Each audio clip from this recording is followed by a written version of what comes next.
සත්තු අත්තට ගිහිල්ලා සත්තු බලන්නේ මං හිතන්නේ අපේ ඊගෝ එක ප්ලීස් කරගන්න.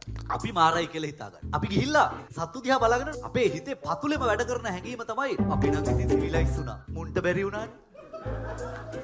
දැන් ඔය ජිරාෆ් කොච්චර උස වුණත් අපිට තරම් දුර පේන්නේ නැහනේ. දැන් මේ චීටා කොච්චර හයියෙන් දිව්වත් තාම ඔලිම්පික් මෙඩල් එකක් දිනලා නැහනේ කියලා අපි මාරයි කියලා අපි හිතාගන්න. ඔයාලා පිළිගන්නේ නැත්තම් සත්තු බලන එක ඊගෝ ප්ලීසිං වැඩක් කියලා. දැන් මාරු කරලා බලන්න.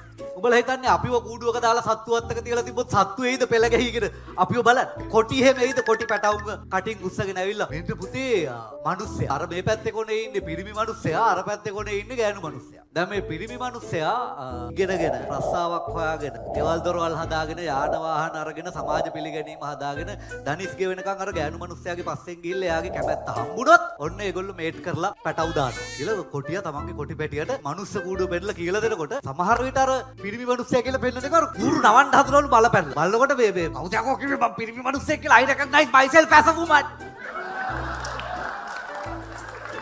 ඊට පස්සේ අර අයිනේ ඉඳන් අර ගෑනු මිනිස්සයා කියනලු කලින් කියන්න එපා යකෝ මම ලෙස්බියන්. සත්තුන්ට ඉස්කෝලයක් තිබුණා නම් මිනිස්සු ගැන ඉගෙන ගන්න සේරම ෆේල් වෙලා සීදී විනාසා ගන්න. එච්චරට කම්ප්ලෙක්ස් සිලබස් එක.